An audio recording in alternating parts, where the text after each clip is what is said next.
Most people spend years learning how to make money, but almost nobody teaches them what to do with the money once they have it. You can go to school, earn a degree, get a job, work for years, receive a salary every month, and still have no idea why your money disappears so quickly. You may know how to earn money, but do you know how to keep it? Do you know how to make it grow? Do you know how to protect it? And most importantly, do you know how to make your money work for the future version of you? These are the money rules nobody ever taught you. The first rule is simple. Earning more money does not automatically make you wealthy. This is one of the biggest financial illusions in modern life.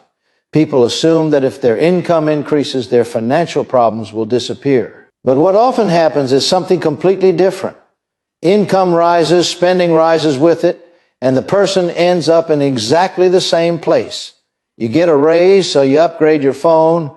You get another raise, so you move into a more expensive apartment. You start earning more, so you eat out more often.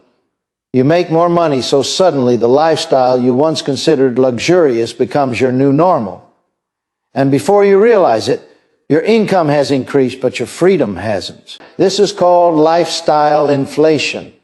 The problem isn't enjoying your money.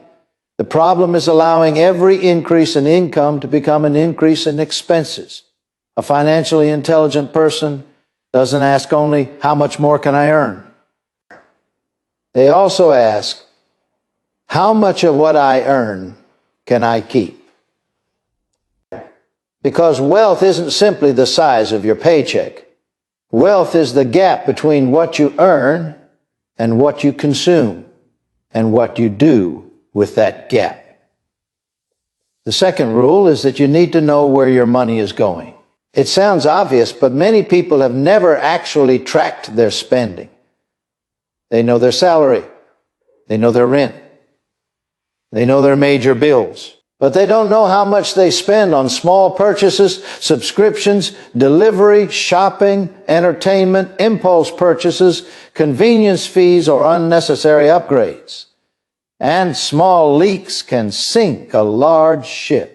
You don't have to become obsessed with every single rupee or dollar you spend, but you need awareness. A budget is not a punishment. A budget is a plan. Financial planning authorities emphasize that understanding your current financial position, setting realistic goals, managing risk, implementing a plan, and reviewing progress are core parts of financial planning. Think of your money like employees in a company. If you give your employees no assignments, they won't magically create a successful business. Your money needs assignments too. Some money should pay for today's needs. Some should protect you from emergencies. Some should build your future, and some can be used for enjoyment. The goal isn't to stop spending.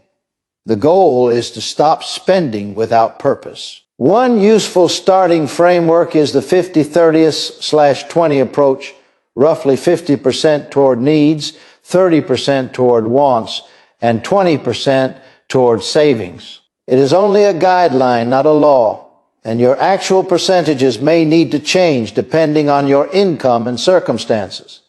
The important lesson is not the exact percentages. The important lesson is that you should decide where your money goes before your emotions decide for you. The third rule is to pay yourself first. Most people follow this pattern. They receive their income. They pay bills. They buy things. They spend whatever is left. And usually there is very little left. The better approach is to reverse the order. When your income arrives, immediately move a portion towards savings or your future goals. Then live on what remains. Why does this work?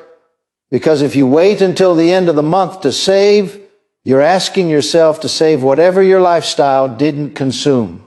And your lifestyle is very good at consuming everything available. Saving should not depend on motivation. It should depend on a system. Even a small automatic transfer can create a powerful habit because you stop making the same decision every month. You don't ask yourself, should I save this month? The system simply saves, and over time, those small decisions become a financial foundation. The fourth rule is that an emergency fund is not wasted money. Many people think money sitting in savings is money doing nothing. But an emergency fund has a job. Its job is to protect you. Life doesn't ask for permission before creating an unexpected expense.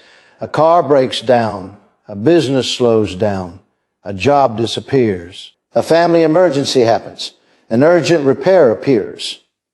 When you have no cash reserve, an unexpected expense can force you into expensive debt or make you sell investments at exactly the wrong moment. That is why saving and investing serve different purposes. Saving helps prepare you for emergencies and shorter-term goals, while investing is generally intended for longer-term growth. Your emergency fund is financial shock absorption. It gives you breathing room. And financial breathing room is one of the most underrated forms of wealth. The fifth rule is to understand the difference between an asset and a liability. This is where many people become confused. Something can look expensive and still make you poorer. A luxury car may look like wealth. A giant house may look like wealth. Designer clothes may look like wealth. But appearances don't tell you what something is doing to your finances. The better question is this helping me build financial value, or is it continuously taking money away from me? A productive asset can potentially generate income or appreciate over time. A liability creates an ongoing financial obligation.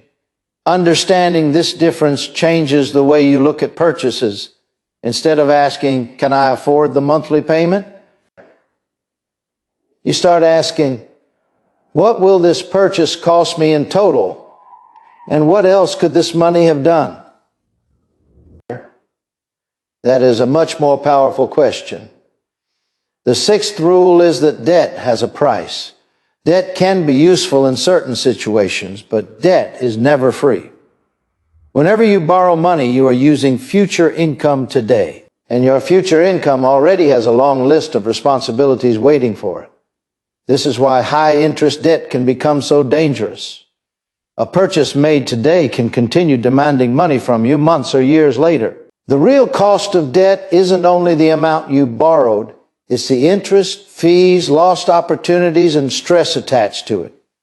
So before borrowing, ask yourself 3 questions. Why am I borrowing? What will this debt cost me in total? And will this purchase improve my financial position or weaken it? Never let a small monthly payment hide a large total cost. The 7th rule is that investing is not gambling. This distinction matters.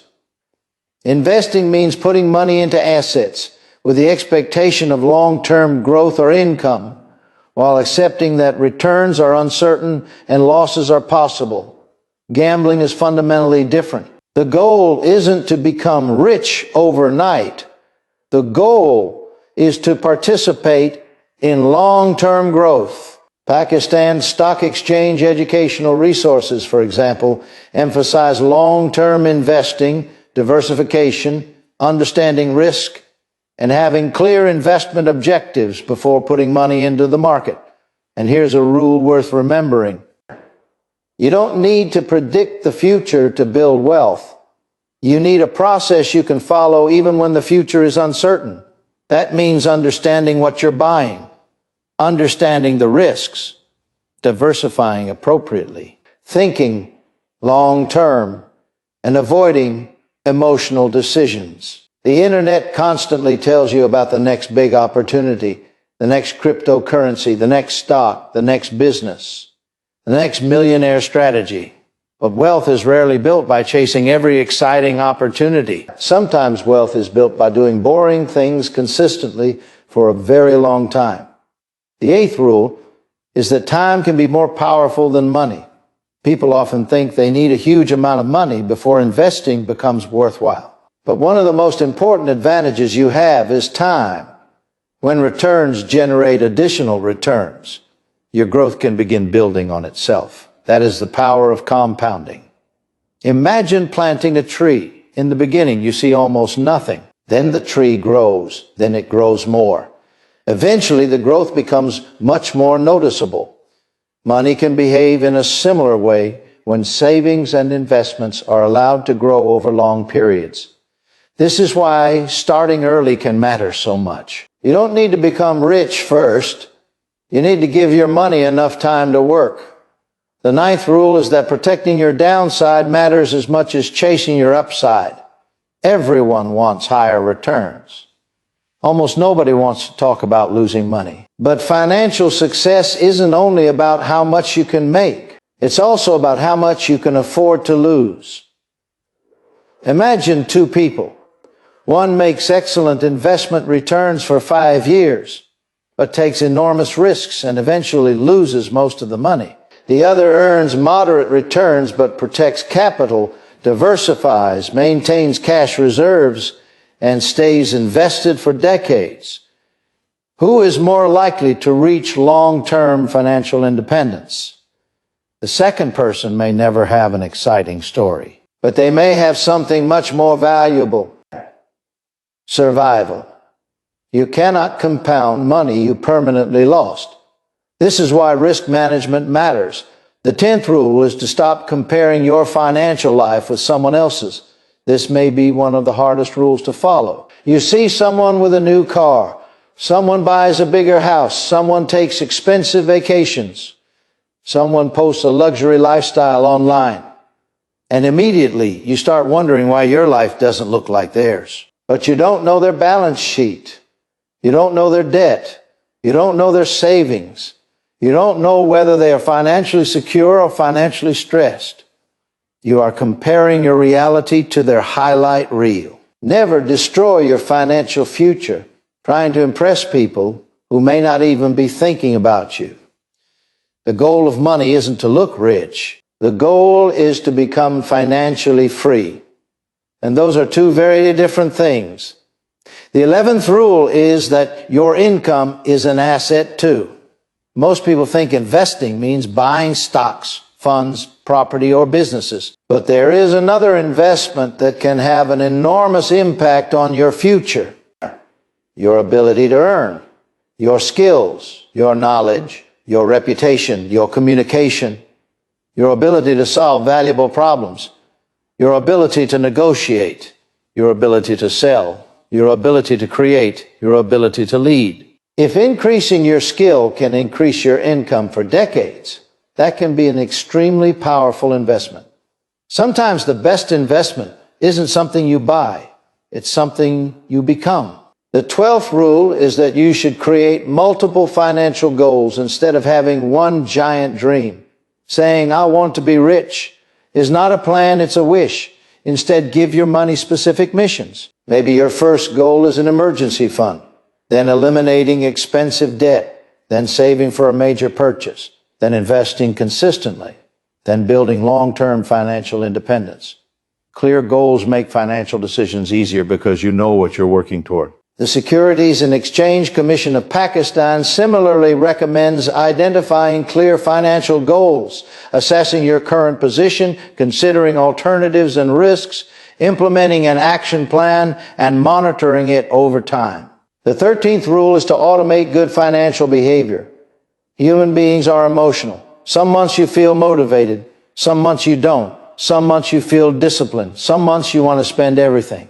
So don't build your financial future around your mood. Build systems, automatic savings, automatic investing where appropriate, automatic bill payments, separate accounts for specific goals, spending limits, regular financial reviews. The less often you have to make a difficult decision, the easier it becomes to stay consistent. The 14th rule is that convenience can quietly become expensive. You pay extra because something is faster. You subscribe because cancellation feels annoying. You order because cooking feels inconvenient. You upgrade because the new version is available. None of these decisions necessarily destroys your finances. The danger is repetition. A small amount spent repeatedly can become a significant annual expense. The question isn't whether you are allowed to enjoy convenience. Of course you are. The question is this convenience worth what I'm giving up in exchange for it? Money is always an exchange. Every dollar, rupee, or pound you spend is money you cannot spend somewhere else. When you buy something, you aren't only giving away money. You're also giving away the future opportunity that money could have created. That doesn't mean you should never spend. It means spending becomes more powerful when it is intentional. The 15th rule is that financial freedom is not a number. People often say, I'll be happy when I have 1 million. But then they reach a certain number and want 2 million, then 5, then 10. If your definition of enough always moves further away, you can spend your entire life chasing a finish line that doesn't exist. Financial freedom is not simply having a certain amount of money. It is having enough control over your finances that money no longer controls every decision you make. It means an emergency doesn't automatically destroy your life. It means you can make choices based on what matters rather than what your bank account forces you to do. It means your future has options, and options are one of the greatest forms of wealth. The 16th rule is that you should review your finances regularly. Your financial life is not a one-time project. Your income changes. Your expenses change. Your goals change. Your responsibilities change. Your risk tolerance changes. Your financial plan should evolve with you. Set aside time regularly to ask, what came in, what went out, what did I save, what debt did I reduce, what did I invest, what unnecessary expenses appeared, what changed in my life, what is the next financial priority. This simple review can prevent small problems from becoming major ones. The 17th rule is perhaps the most important. Don't wait for the perfect moment. There will always be a reason to delay.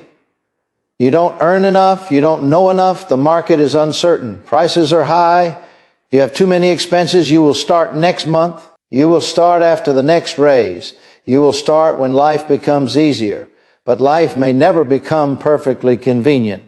The goal isn't perfection, the goal is progress. Start by understanding your money, track it, create a plan, build a safety cushion, control expensive debt. Increase your earning power. Learn about investing. Invest according to your goals and risk tolerance. Review your progress, then repeat. You don't need to transform your financial life in one weekend. You need to make better decisions consistently. Because here's the truth, nobody teaches you early enough. Money is not only about mathematics, it is about behavior. Two people can earn the same income and end up with completely different futures. The difference may be their habits. One spends everything. The other creates a gap. One borrows to impress. The other saves to create options. One chases quick money.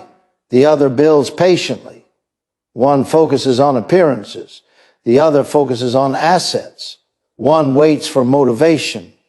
The other builds systems. One asks, what can I buy? The other asks, what can I build? And that difference compounds. So if you remember nothing else from this message, remember these rules. Earn more, but learn to keep more. Track your spending. Give every amount of money a purpose. Save before you spend what remains. Build protection before taking unnecessary risks. Understand debt before signing for it. Invest for the long term rather than chasing excitement. Diversify and understand risk. Invest in your skills. Avoid lifestyle inflation. Stop comparing your financial life with someone else's. Create clear goals. Automate good decisions.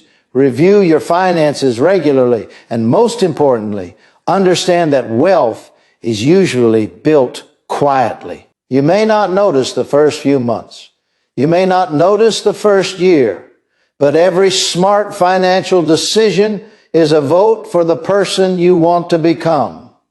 Every amount you save is a little more freedom. Every debt you eliminate is a little less pressure.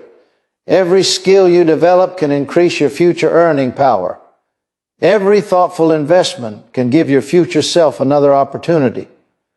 Every unnecessary purchase you avoid can become capital for something more important. This is the real secret. There is no magical money rule that suddenly makes you wealthy. There is no secret investment that guarantees success. There is no shortcut that removes risk from the equation. But there are principles. Spend wisely, save regularly, invest prudently, protect yourself from catastrophic mistakes, keep learning, and give good decisions enough time to compound.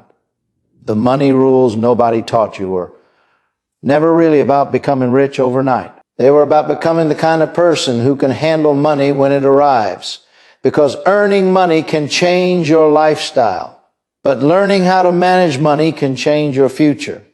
And once you understand that, you stop asking, how can I look wealthy? You start asking a much more powerful question. How can I build a life where money gives me freedom instead of taking it away? That is where real wealth begins.